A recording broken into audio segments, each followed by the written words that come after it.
Hi and welcome back to this video. Today I want to give you a timeline with all the activities that you should do to be fluent in a year.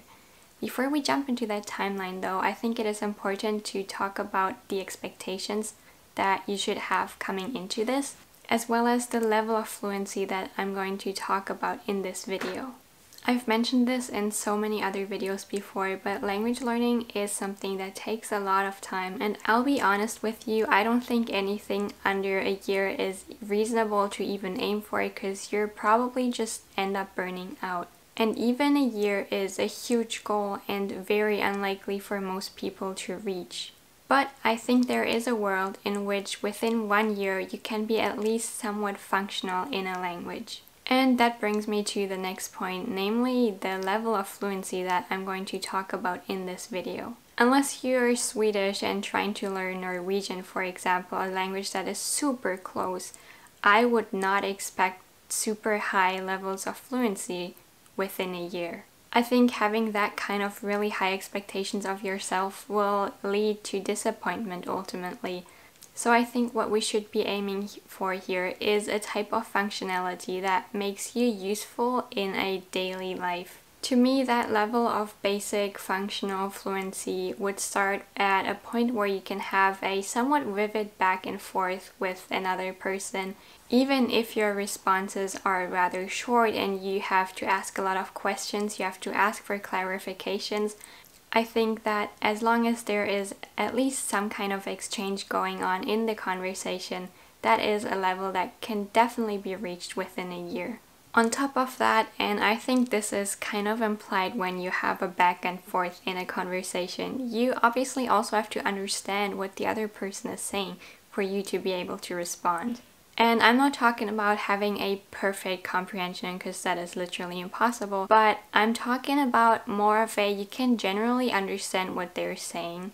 And if you don't understand what they're saying, you know what the problem is. You can pinpoint the word that you may have misunderstood, or maybe an idiom that you don't understand, or a concept that you don't know.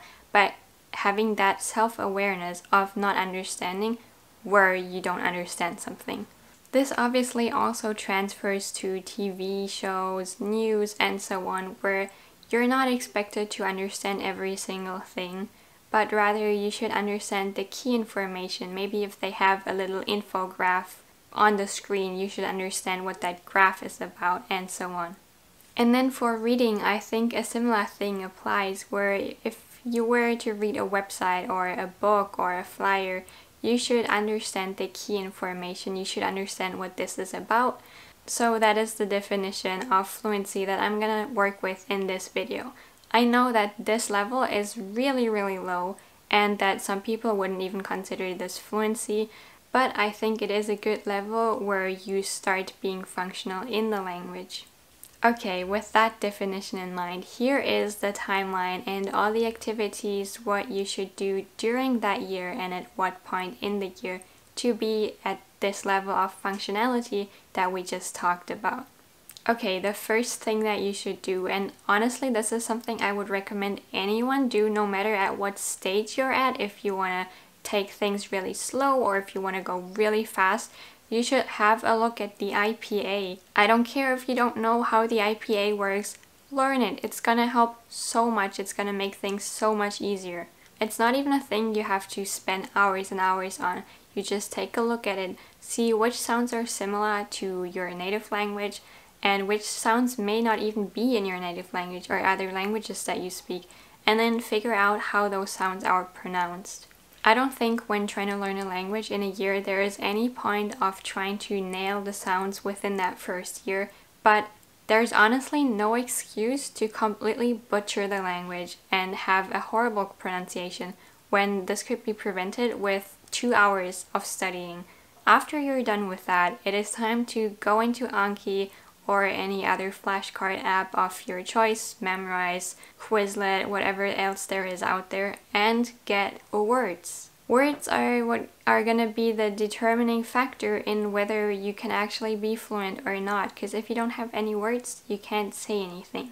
So the first step is to fill your brain with some beginner words. Get a 1K deck, a 2K deck, a 10K deck. I don't really care. If you're just starting out with language learning, I suggest you don't go more than 5 to 10 words a day because they do add up pretty quickly and it's just gonna be really overwhelming. And let's be real, Anki is not the most exciting thing in the world. If you continuously add 5 to 10 cards a day, that's between 2,000 and 3,000 words at the end of a year.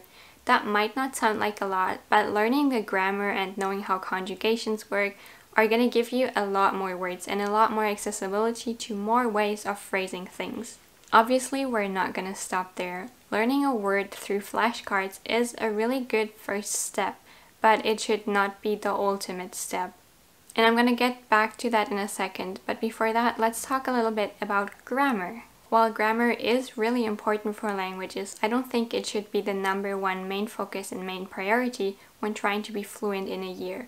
That is because usually if you have at least a basic understanding of the grammar and can form your own basic simple sentences, then that is perfectly enough if you have enough words to fill those sentences. For that reason, I think the best way to deal with grammar is to have a study session every day for the first 2 to 3 months. In order to familiarize yourself with the grammar and have a basic understanding of it. If you want to continue doing that after the first 3 or 4 months, then that is perfectly fine, but I think at that point you should have a good enough idea of the basic grammar that it should be enough for the rest of the year to just learn words. So at this point, the first few days is just getting used to the pronunciation, learning words, and also learning the grammar. But pretty soon we want to move on past the point of just trying to learn words through Anki and getting to see words in a real context. As you may already know, I'm a huge fan of reading and I think it is such a good method, if not the best method, to learn a lot of words in a very short amount of time.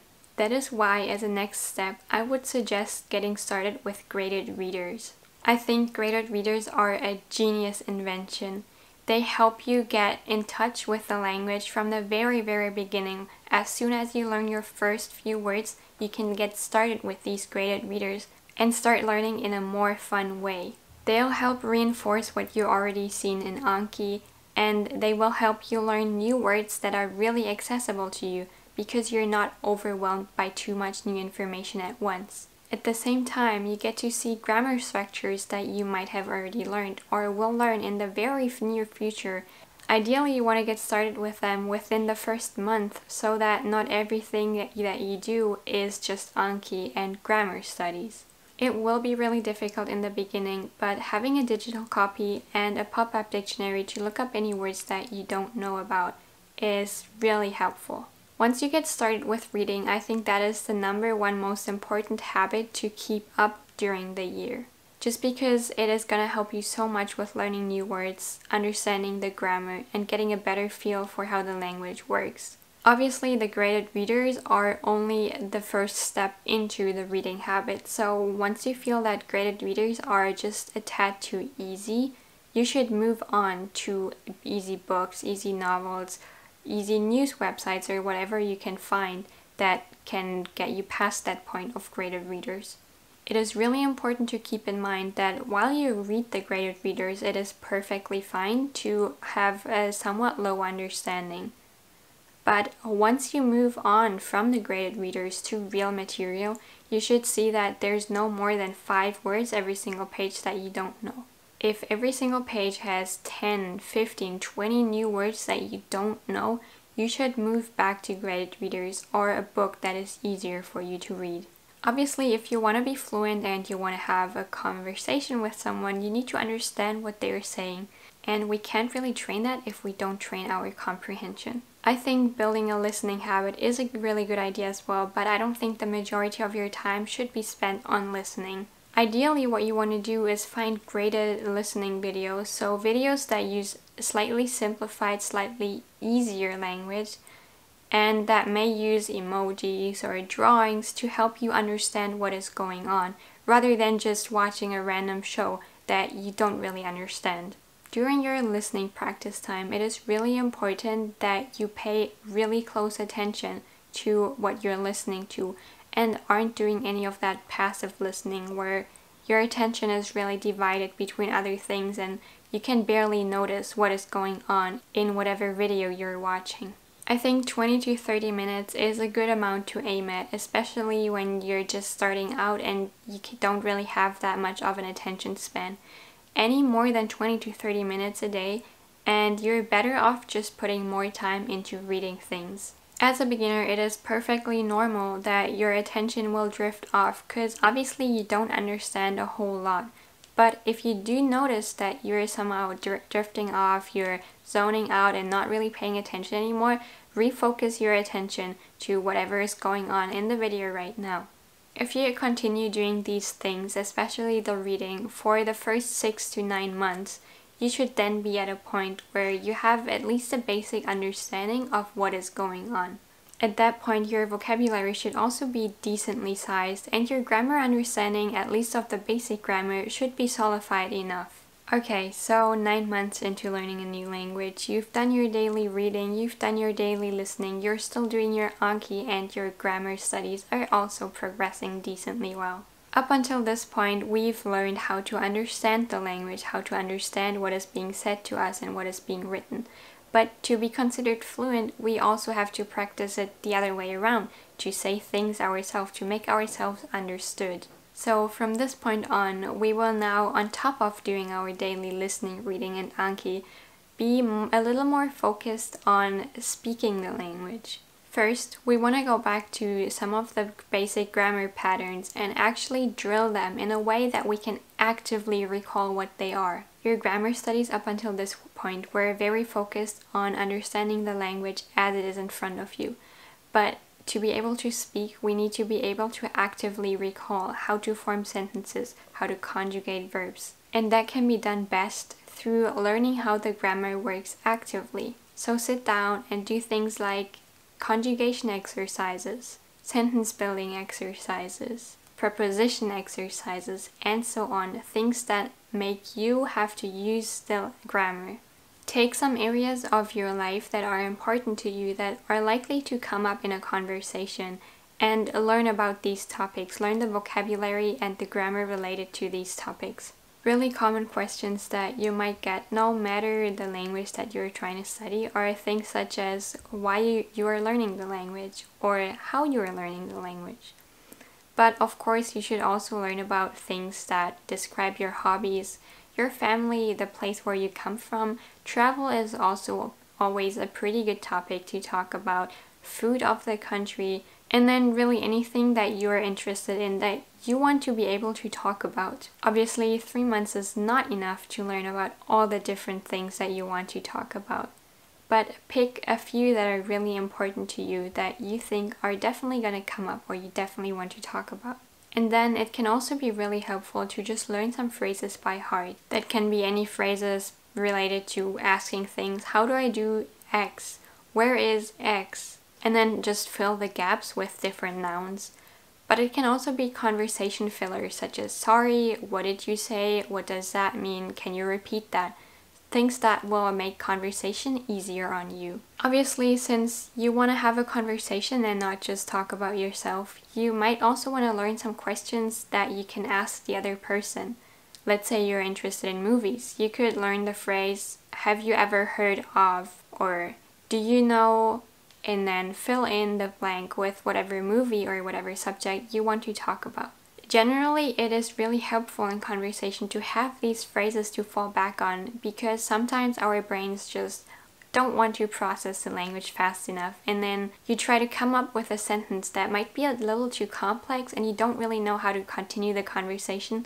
You can always fall back on one of these sentences that you memorized. Personally, that always takes a lot of stress away from me, and it is so helpful to have some backup phrases. Obviously, as I already said at the beginning of the video, learning things in isolation is not too much fun. So at this point, you probably have enough words, you probably know enough grammar that you can actually go out there and try to talk to people. Obviously, the first few conversations are going to be horrendous and you're going to stutter, you're going to forget words, but that is totally okay. If you continue doing the steps and you keep doing the things, then at the 1 year mark, you should be at a point where you can have a back and forth with another person. And now that you have reached basic functionality in a language, there is a whole world of language ahead of you. There is so much literature, so many movies, and so many people to talk to. It is definitely not the end of your journey yet, but you have made great progress in the first year. Tell me, what do you think about this timeline? Is there anything that you think I missed? Would you put more focus on another aspect? Let me know in the comments below, and I'll see you in the next video.